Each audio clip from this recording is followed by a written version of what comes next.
Hi, everybody, and welcome to today's IVF Life Stories, where I'm joined with the amazing Sarah Banks. I'm Tracey Sainsbury, Fertility Counsellor and a member of the European Fertility Society Education Committee. Sarah, it's great to have such a super esteemed fertility coach with us today, and I can't wait to hear more about your fertility journey. Oh, thank you for inviting me. It's lovely to be here with you. Great to have you. I'm going to take you right back. Thinking back, before you even started trying to conceive, how did you become aware of fertility? Did you just assume you get pregnant, or were you aware of IVF growing up?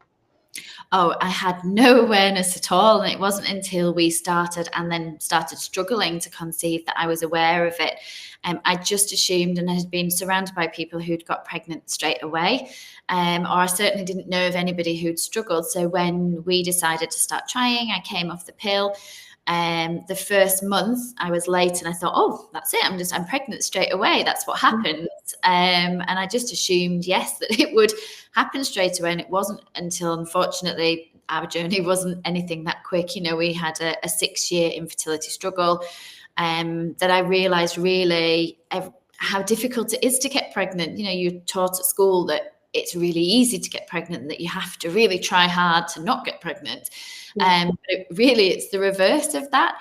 And I think that came as quite a big shock to me, really, and why it's so important now that there is so much more education in schools about it, because I think you just assume you will get pregnant as soon as you start trying. And when we went through IVF, I had no idea of the process at all.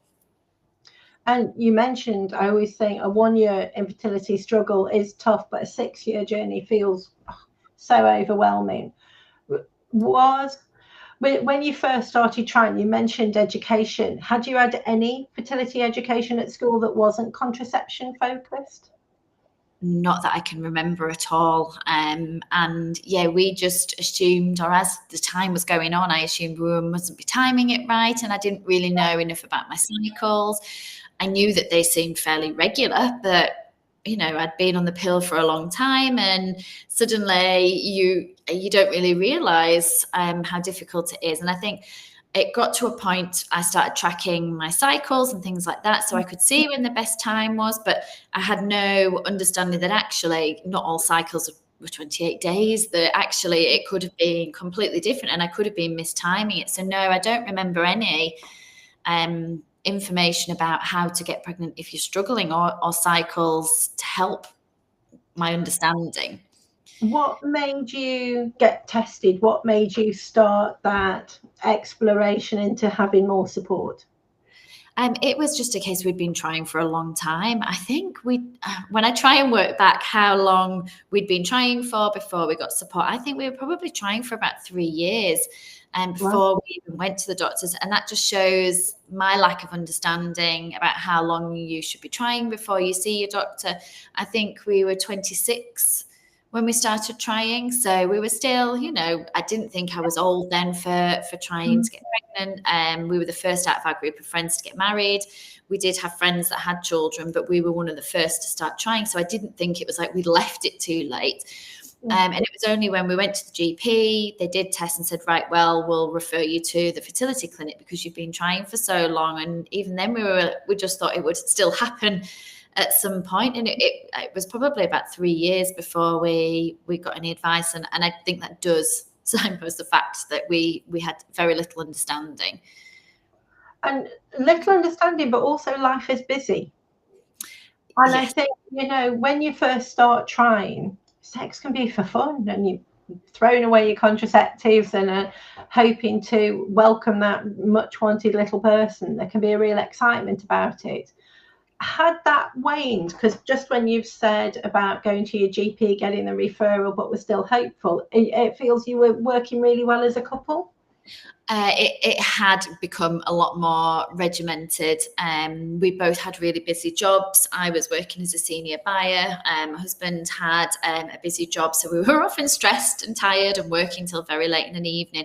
And it had very much got to the point where I'd be like, right, these are the best days. And then if my husband was tired, I'd then feel upset, like he wasn't as bothered because he didn't understand that actually if that didn't happen, then it would be another month before it happened for us. So in that respect, it had definitely become a lot more regimented, but we tried to cope as a couple quite well. We talked about it. We did speak to some people outside of ourselves as a couple. Unfortunately, people didn't really understand because we didn't know anybody around us who'd struggled to get pregnant, let alone gone through treatment. But we very much tried to see it as a joint problem. But thinking back, I don't think we talked all that much about what it would mean and what we would be about to go through. And as you mentioned, you were so young. You know, you've got almost a sense, if we get a referral, they'll find something and off you go. How intense was it going into the clinic then? Were you aware of how long the testing process was, or was your journey into IVF quite quick from once you got the referral? No, it was about a year before we got into, because we were lucky enough to qualify for NHS funding, where we got one full cycle plus any frozen embryos. But it was about a year, and I remember in the January thinking, right, we still haven't heard anything, and this was going on a year, and we rang the clinic and said, actually, you're in our batch for contacting next, you're about to start. So for me, going into it, I had absolutely no idea what the process would be. Yeah. But I felt quite excited because by that point, we'd had 4 years of it not happening for us. And I just thought, right, brilliant, we're starting IVF and this is my plan B. I'll have a baby now. So I was very naive going into it, thinking that this would work for us.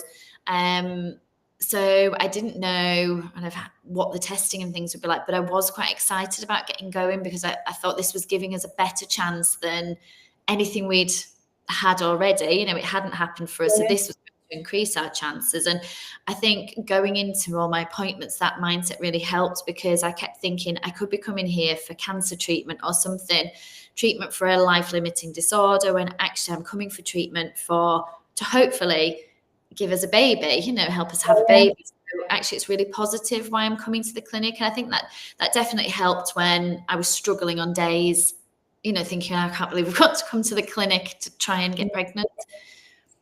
And I think that mindset, being just mindful in the moment of where you are, and that actually there's an end goal you're working towards, hopefully having your family. How involved, because so many of the clinics now focus on the men as well. I'm keeping my fingers crossed, hoping that continues for a long, long time.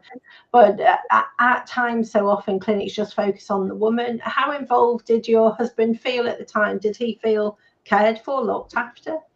Do you know what? I'm not sure in terms of how looked after he felt. He certainly came to all my appointments with me. So even when I was having scans and it was only me that was needed to be seen, he came along with me so that he felt included and I felt supported. I don't remember feeling like they were only speaking to me. I do feel like he was included in the process. I'll have to ask him how he felt, sort of in terms of how supported he felt. But I know he felt very much that he had to put on a brave face for me, because I'm quite an emotional person. So in most of my appointments, I think I cried and I was quite emotional about it. So he felt he had to be strong for me, that he couldn't really show how he was feeling or talk too much about how his worries, because it added pressure on me, and it was me that was going through all the physical side of treatment as well. So he was very involved in it, but and I don't remember him being left out of anything really. I mean, there was very little support generally when we were going through our treatment, unfortunately, which is why I kind of wanted to make a change to that. And where you just shared so beautifully that you were able to be mindful and hold on to, we're here, yes, we're having treatment, and the need for IVF can feel punishing, but it's to help you have a baby. Even with that amount of positivity, there can still be the tears, and that's normal, that's okay. Yeah, definitely. I think it didn't take away from the fact that it was really difficult going through it. I think for me, I just had to try and rationalize in my mind that I could be there for a lot worse, but no, it certainly didn't take away kind of the emotions and the difficultness of going through it. Certainly when things didn't start going kind of to plan in my treatment, I ended up with OHSS, and it was really sort of quite poorly. So, you know, it certainly didn't, I struggled to keep positive at that point about it. And yeah, I think I didn't know how challenging IVF would be physically or emotionally going into it. So I wasn't prepared for how much it would drain me, and you know, I would really struggle with, especially with the emotional side of it. And I think when you have the physicality of OHSS, there's a fear factor of body trauma that can be held in. Was your OHSS so significant that you weren't able to do a transfer, or were you able to do a transfer in that cycle? No, we weren't allowed to. And for me, that was really difficult because I'd thought everything was going to plan, really. And then when I had probably my final couple of scans, they were saying, it looks like you've got a lot of follicles, just to prepare you. You might end up developing OHSS and them not doing a fresh transfer. And I started to worry then that would happen. And then when I had my egg collection, I was really poorly afterwards. It took a long time to come round. I was very sick. And the consultant had come in and said, we definitely can't do a fresh transfer. And I pretty much begged him to do one anyway, because I was just, for me, I'd already worked out when I'd be pregnant. I'd already worked my cycle out that I'd have my fresh transfer on this date, I'd be pregnant by this date, and I'd already worked that out in my head. So him saying, no, we can't do a fresh transfer, just delayed all of that. And I really struggled with that. And then I was so physically unwell, I couldn't go to work for a week. I was having to monitor my water input and output, you know, it sort of strips away a layer of your dignity. And my husband nearly had me admitted twice. I collapsed in the bathroom and I was so unwell. But for me, I think despite all that physical things that were going on, it was still the emotional side I struggled with more. The fact that it was another delay to me getting pregnant, and then having to wait before I could do another transfer. So no, they rightly wouldn't allow me to have a transfer. Again, when it feels like you put so much work into it, when you're ready to go with such effort and positivity, it can just feel so cruel. Yeah. Where you've got your husband being hands-on supportive, wanting to whisk you off to hospital and just make sure that you were safe and as well as possible, who else knew about your fertility journey? Were you quite open, or had you kept it quite private? We'd kept it quite private. So I'd spoken to my manager at work, who, although she was fine with me taking time off, wasn't supportive at all. She'd announced a pregnancy like the Monday. She told me they were going to start trying and announced that she was 12 weeks pregnant, like after the weekend. I told her on the Friday, and she wasn't very supportive, but I didn't tell anybody else at work. I'd had to tell my mum when we started going for test doing. So my mum knew, and I told my dad, and he was very much like, didn't really know what to kind of say about it. So no, we told very few people. So I think probably my parents, my sisters, and then like a couple of very close friends knew, and that was it. We didn't tell many people at all. Didn't tell his family? Were your in-laws aware? I'm trying to think if he told his dad. His dad lives in Spain, so I can't remember. I think he did tell them. I mean, they live in Spain, so they weren't kind of close by. I can't remember if he told his brother or not. He did tell a couple of his very close friends who were really supportive, actually, and as much as they will have a lot of lads banter between them, they were very supportive on this, and they were some of the few ones who, when we finally got our positive test result, few that we told on the day we found out as well. Oh, I'm pleased, because often men don't tell as many people, but there can be a real want from lots of female partners that they've got someone they can talk to, and it's great that they were able to be supportive for them. Yeah. How was it for you when you started to feel better, waiting for that first transfer? Was that okay? How did you plan? I felt excited going into that because I felt much better. It took a little while for my body to get back in sync to be able to do it. But again, I felt like, right, now's the time. Now I'm finally going to be pregnant. So it was a much easier part of the process. It wasn't as intensive. So I felt much more excited about it going into it. When we'd worked out when the transfer would be, we worked out that our test date would be our 5th wedding anniversary. So I was like, it's fate. It's going to be, we're going to find out we're pregnant on our 5th wedding anniversary. So I was excited going into my transfer because I believed that IVF was our plan B and that it would work. So I'd felt excited to get going at that point, which I think is why it was then so difficult when it didn't work, because I think I'd just built it up to be this guarantee that would be how we had a baby. Yeah, and there's nothing to suggest it wouldn't. You'd had that good response. Did you have a good number of embryos created? Were you pleased with the number of embryos? I was, because I'm massively overstimulated. We had 45 follicles and 30 eggs. Oh my goodness. We had quite a lot, but then obviously there's quite a big drop-off rate. So we ended up with 15 that fertilized, but only 2 that made it to blastocyst.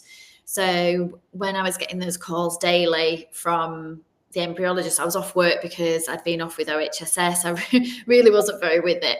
And getting those calls, actually, and the clinic will have told us that at information sessions, but I don't think you always take in the information. You hear what you want to hear and you try and stay positive about it. So I hadn't been prepared for such a high drop off, and the first couple of days we didn't see that big drop off. So I was quite excited. I was messaging my husband saying, "Oh, we still got this many left," and then when it finally got to day 5, we only had 2, and I remember thinking, "Oh, that's not many." We get both of those frozen transfers included in our NHS funding, but that isn't many goes. I was hoping for a lot more out of what we'd had.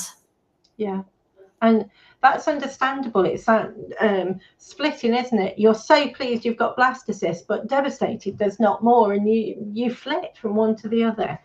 Yeah. But you went in excited. You had your wedding anniversary, and are still together. Yes, unfortunately, we went for our test on. I don't mean unfortunately we're still together. I mean unfortunately we had our test on that day, and unfortunately it was a negative, and I was absolutely devastated. I'd totally believed it would be a positive, and that for me was the first sign that this might never work for us, and that was really hard to take, because suddenly I felt like I'd had hope that this would work for us, and suddenly it took away that hope, because it took away my certainty that it would work for us. I didn't know then. Suddenly all I knew was that it hadn't worked, and this might never work for us, and I really struggled with that. I struggled for quite a few days. I remember my husband booked for me, my mum and my sisters to go on a spa day. I think that was the Friday. We'd got the results on the Sunday. We went for a spa day, and I literally was just crying all day while I was there. And I don't think people understand why you're so upset, because you didn't have anything. You weren't pregnant. You haven't lost something. There's nothing physical there that you've lost. So people didn't understand why I was still so upset about it, and why I kept crying. And for days afterwards, I was so upset about it. And I think that was hard, because I didn't feel like I had the support then that I needed to come to terms with that. And when we look at loss of potential, you've had this long time trying naturally, being open, ready to welcome a pregnancy. You'd invested in getting the testing done, going into your GP, waited a year for the referral, had the treatment, had the OHSS.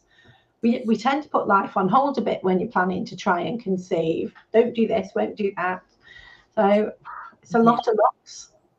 It is, and definitely the life on hold thing was a big thing for me. At that point, I really hated my job. I was really stressed out. I wanted to move jobs, but I kept thinking, if I get pregnant, then I can't move jobs in case I get pregnant. I can't do this in case I get pregnant. And I felt like everybody around us was having babies. So in the time we were trying, there was 14 babies born into a very close circle of friends.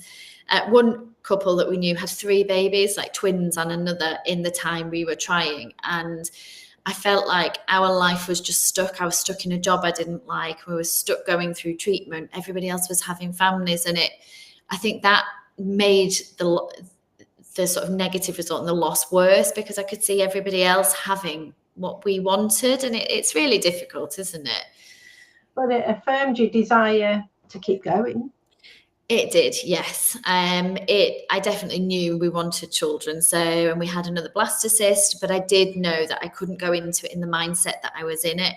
and I had to go back on the pill because my cycles were all over the place after the negative result, which then felt counterproductive. I felt like I was doing everything I could to not get pregnant when really I was still hopeful that it might happen in the time we'd been trying. And I remember going on holiday and my period being late and thinking, oh, maybe I'm pregnant. So I really restricted what I did. We were away with friends. I restricted what I did. I was really hopeful all holiday. And then I got back and I wasn't pregnant. And I felt like I'd, sort of missed out on relaxing and having fun on holiday because of that. But yeah, I knew I had to be in a better mindset. So somebody I knew had gone to see a life coach and said that were really helpful in terms of giving her tools to cope with things. So I thought, well, might as well give it a go, because at the minute I know I can't go into another cycle believing it won't work. And she was really helpful in lots of different things in my life, in terms of that control and feeling like my life was on hold, but also in terms of giving me techniques to help manage some of those worries, because I definitely was spiraling at times that this will never work for us. And I knew when we went back into it, I had to go in with a much more positive mindset around it, that I still have hope that this time could work. Yeah, I think you have to be 51% hopeful to move forward. If we're 50-50, we're stuck. Your head's ready to go, but your feet can't get you there. But that hope's frustratingly often quiet, isn't it? It is. And a lot of people I speak to say the same thing. You're scared to be hopeful because you don't want to get your hopes up too much. But also, I do believe you can't go into a cycle believing it won't work, because you're almost, I don't know, you will sort of worry more and everything. You'll look for the things that prove it's not working. And I think you need to be going in and thinking there is still a chance that this could work for us. Yeah. I kind of, everyone works a bit differently. I think there's those quiet things there that we just can't cope with hearing at times. And you're brilliant to actually say, no, they're there. Bring out the positivity and let it have some space, which is just lovely. Yeah, and it's not always easy, is it, to do that? No, certainly isn't. Just thinking about your next cycle, you've got these new tools, you were ready to go. How were you able to share that you were going into it differently? Did you have support from your husband? Were you able to have a bit of buy-in from those around you to support you better going into it again? I'm trying to think. We didn't tell anybody else. I don't think anybody else knew that we were going through treatment, but I definitely tried to do things differently. So when it was coming up to our embryo transfer, it was due to snow and I was worried about us not getting there. So we booked a hotel the night before so that we knew we'd just be there. And when we'd had our first transfer, because I'd been building up to a really big review, I was working as a buyer for Marks and Spencer's. I was working up to a really big review, which was actually on our test date. I'd worked really long hours, less than I usually would do, but I was still working till 7, 8 at night, setting up and things like that. So even though I'd steadied off a bit, I still felt like I'd not done enough. So I made changes, like during my 2-week wait, I took the week off work and I just sat and watched box sets. I went shopping with my mum. And, I think it's difficult because if you're the sort of person that would stress and look for symptoms all the time, then that might be worse for you. But for me, I needed to know I'd done everything. And for me, I needed to not be at work because my work was really stressful and I needed to not be there. So I think I tried to look at things differently and do what I could to take control. So staying over the night before, so I knew I didn't have to worry about getting caught in the snow and things like that. That made a big difference to me. And just, I suppose, accepting this was a big thing, and that if it didn't work, then we'd have to go through it again. And I think one of the things we did have a discussion about is the kind of almost the what ifs. So the first cycle, we knew we'd got a backup, we'd got another embryo. Didn't this time. We knew we'd probably go through another cycle, but we did start talking about what if this doesn't happen for us. And we'd both kind of said neither of us would want to use donors or would look at surrogacy. And my husband was against adoption to start with, but then somebody I knew was a foster mum, and we'd been at a dance competition, and she'd got this little boy with her who she was fostering, and he was just adorable. And my husband just said to me, I can see now why we'd adopt.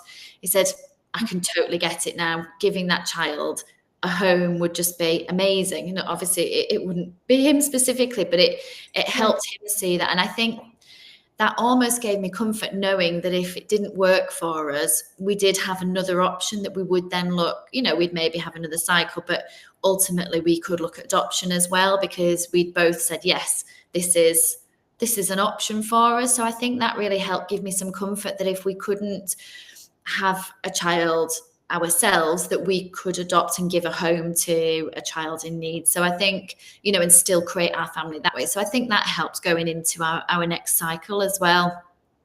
And how was that next cycle? It was much better. I felt much better. Again, I felt excited. I tried to manage sort of the worry as much as I could.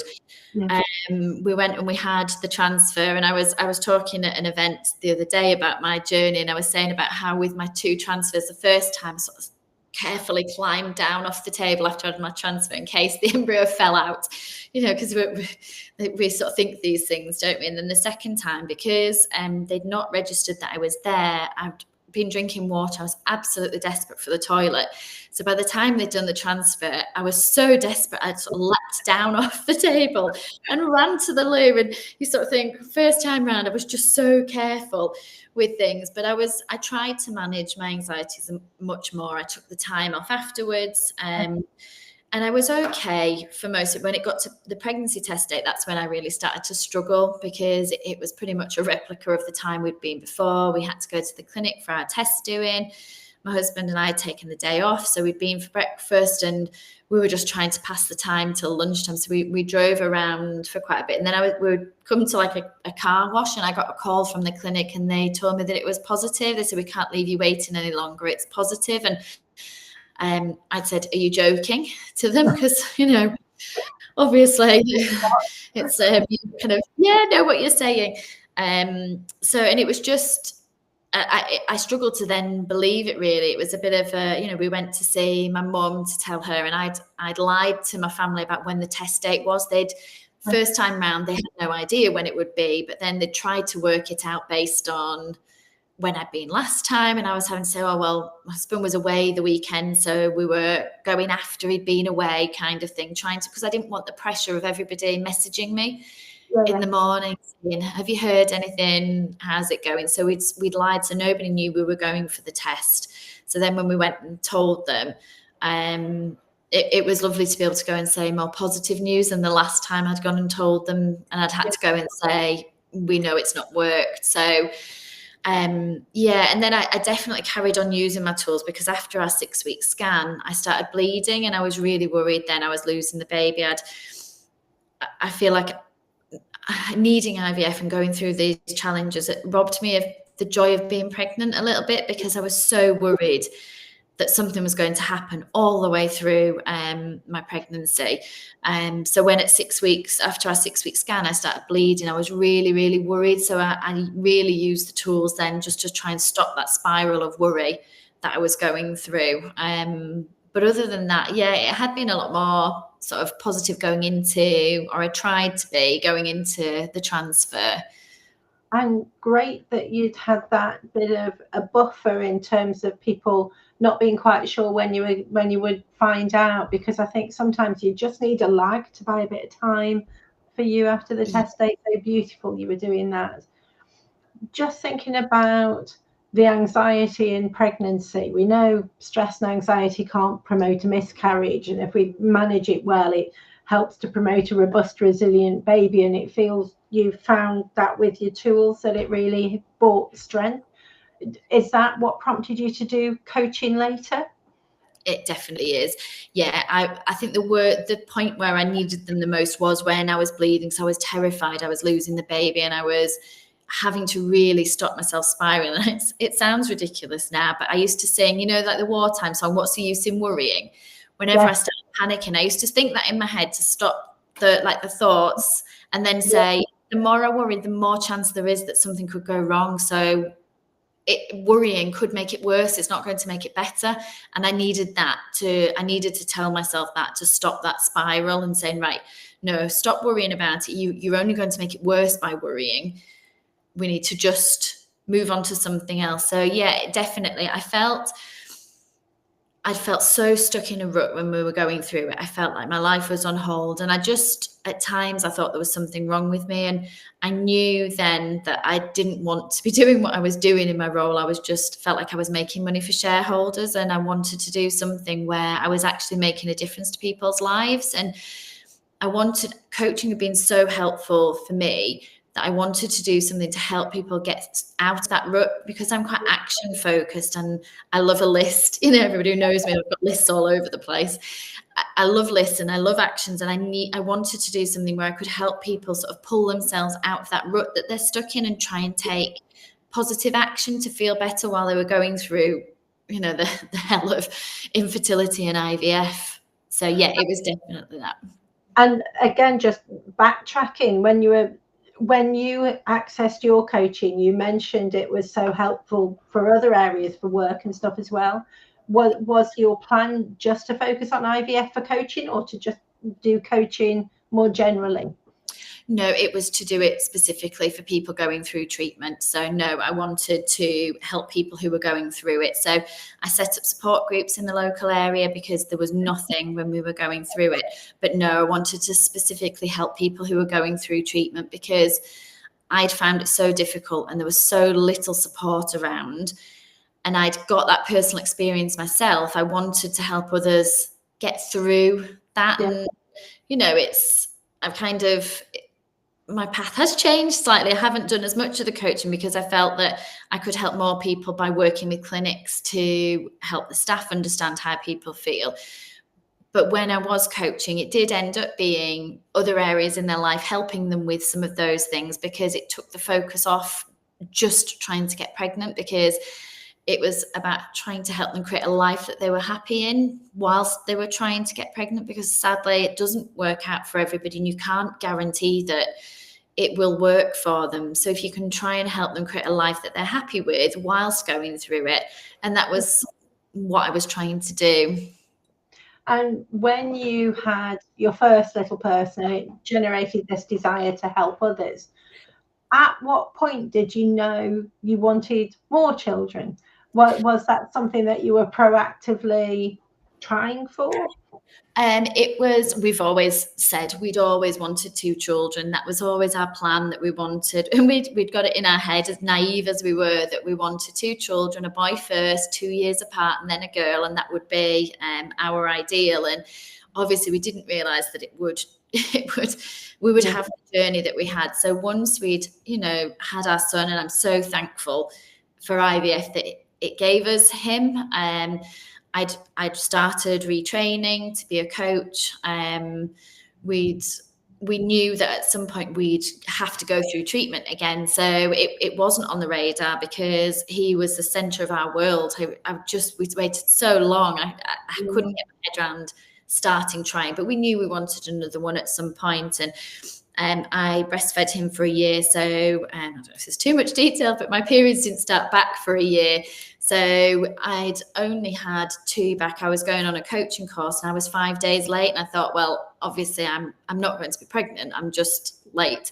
And at this point, we'd not considered at what point we'd start treatment again. And when we were traveling to this coaching course I was doing with my son and my husband, I said, I'll have to take a test, but obviously it's not going to be positive, but I best take one just so that I can, I know that I've covered it. So when we got back, I did a test, and I'd even gone off for 10 minutes or something. I thought, I'll best go back and check that test, because then at least I can just chuck it in the bin and we're done. And it was positive. And I'd never ever seen a positive pregnancy test, because our test we had done after IVF was a blood test. So I was a bit shocked and a bit overwhelmed, to be honest. We'd gone through so much and just assumed that we'd have to go through treatment again, that I struggled to get my head around that actually this had happened naturally for us. And obviously we were over the moon, but it did bring up a lot of fears around kind of how we'd gone through so much to get my son. How could I love another child as much? It was sort of a lot of fears around that, which obviously you do But at the time, I think we'd been through so much to get him. It was a very different experience. And I like to think that because of the journey we had, it was fate, because we do have two, a boy and a girl, 2 years apart, with the boy first. And, I'm very lucky. They're both miracles to me, because I don't believe I'd have either without treatment. But I do like to think it was almost like fate, sort of saying, well, you had a long journey to get there. We'll give you what you wanted now. But we would have gone through treatment again. That was the plan, that at some point we would. But I don't know at what point I'd have made that decision and when I'd have felt ready to do it again, because we'd have had to go through another full cycle again. And the fears around overstimulation, because that would have been so much more difficult, and the cost of it, there's so much more to think about then when it's, second time round if you've got a child. So multiple layers of every different emotion in the mix there, the joy, the hope, the surprise, the shock. Yeah, definitely. I remember my husband coming back from work and me sitting there thinking, at some point I've got to tell him. I'll just come out with it. I've never had this before. And then I remember telling family and them being really shocked and kind of saying, what do you mean? Because they'd obviously knew we'd been through treatment first time. But yeah, there's a lot. I think it's sort of when you've gone through IVF, it's knowing kind of what to do next, isn't it, if you need treatment, or at what point you start to look. I'm only smiling because quite often if people announce a natural pregnancy after IVF, there can be a sense of, you didn't tell us about treatment. There's not a thought that maybe we just conceived through beautiful romantic lovemaking, the old-fashioned yeah. Just an assumption, and we assumed, because in 6 years we'd never once had a positive test, so we just assumed it wouldn't happen naturally for us. So we'd never ever considered the fact that it would happen second time for us. And after you had your second little person, did you go back to coaching then? Were you coaching people or working with clinics straight away? How did that evolve? So I was doing my coaching qualification while I was pregnant. So I'd started off by saying, I was doing 2 qualifications side by side. And the weekend that I found out I was pregnant, I'd said to my husband, I can't do both. It's just too much trying to do both. Then I found out I was pregnant. I was like, I need to do both because I'll never get them done if I don't do them. So I qualified 2 weeks before having my daughter. Oh my goodness. So yeah, it was quite intense trying to get it done, but I knew that I would really struggle to get it done. So once I'd had her, because I was feeding her again and she wouldn't take a bottle, I had 9 months where I couldn't do anything because she was with me all the time. And I just started then after about 9, when she was about 9-10 months, I started my support groups, and I was able to just do a little bit more because I didn't need to be with her all the time. And that's when, I started doing sort of, because then I was qualified, I was able to do coaching and I was running the support groups, and it evolved from there really over time. And as I say, I realized quickly that I could help more people if I worked with clinics, because I was talking to people who were saying to me, they were going to the clinics and not getting supported. So they were coming away feeling upset. They didn't feel like they were being supported or getting empathy in the clinics. And I realized that I could help more people if I help the clinics understand how patients feel when they're coming to them, and talk to them about the support they need and help put that support in place. So it started to evolve into that probably maybe after a year or so, I think. And brilliant. I personally know the work that you do and the difference that it makes with clinics, which just makes such a difference for staff as well as the patients in treatment. What motivated you to write your books? So the IVF planner was what I wanted when we were going through treatment, and it was something that I knew would be helpful, and I'd wanted to do it for ages, and I'd kept thinking, I need to do this, and time goes on, and you just think, it got to a point I thought, I need to do this now, otherwise I won't do it. So I just got my head down and wrote it based on, I was running a lot of support groups at that time, working with a lot of people. So I knew the support people wanted. I knew the support that I needed. And it was basically putting a coaching package in a way into a book so that people had that support 24/7, so they could journal, but also could be doing the activities, that sort of like cognitive behavioral activities, while they weren't in the clinic, while they weren't with a support group, so that they had that support, something to help them take control. Really, the biggest part of it was giving them a way of taking back control. One of the support groups I spoke at, somebody said my best mate was Sarah's book, which I just thought was lovely. You know, it's the only person who understood and they don't answer back or come out with enough comment. So it was one of those things where it's so great to have you on today. Thank you. Then moving on through fertility stuff and all this amazing work you're doing with clinics, was the menopause side of your work a natural progression? How has that evolved? It came about mainly because of the planner, because I felt like I was speaking to people about the plan, and people were saying, oh, that'd be great to have something like that when I was going through the menopause or when I was going through this. And I was thinking, well, actually the format lends itself to support through lots of different challenges. So again, I did so much research. I mean, I'm hurtling very quickly towards my perimenopause, I think, and at points I think I must definitely be in it. But I didn't really know anything about the menopause when I started researching it. And I did so much research on how people feel when they're going through it, spoke to people, looked at a lot of the research about the areas that people struggle with, sort of like feeling anxious, comparing themselves, a lack of confidence. And I just kind of got my head down and wrote it based on what I felt people needed from all the research that I'd done. And that's kind of led into a lot of the menopause work. And I do work with organisations to help them understand how they can support their staff through fertility and menopause. So a lot of sort of women's health challenges, how to help them through those things. There's sort of the kind of empathy that's needed in the ways that they can sensitively support employees through the menopause as well as fertility challenges. And it feels there's just a real desire, whether it's fertility clinics, whether it's organisations, to get things right for women. Definitely, and my own personal experience and that of the women that I speak to really regularly has driven that.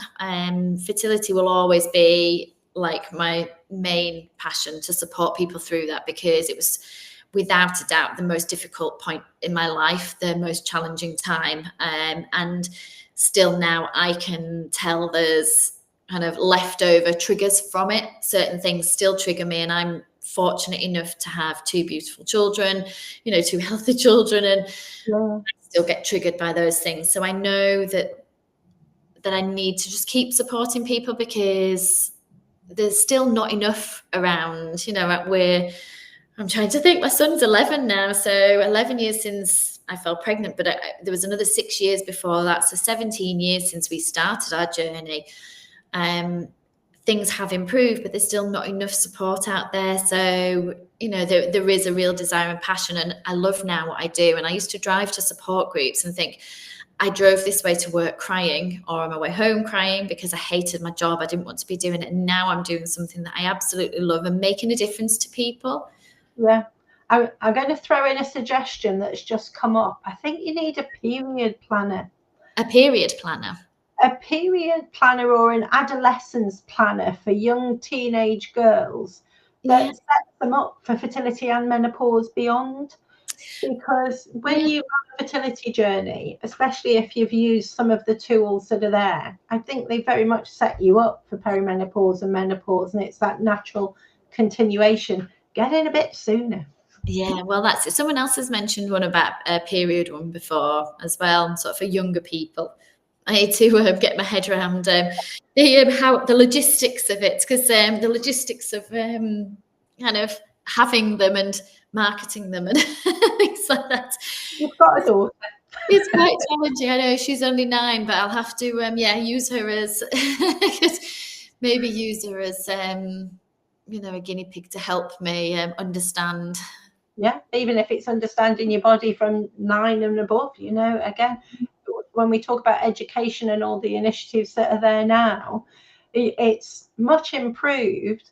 But the reality, if you're younger, busy and in the zone, you don't often hear the messages. So your resources are so important that everybody knows about them, not just for them, but friends' kids as they get older too.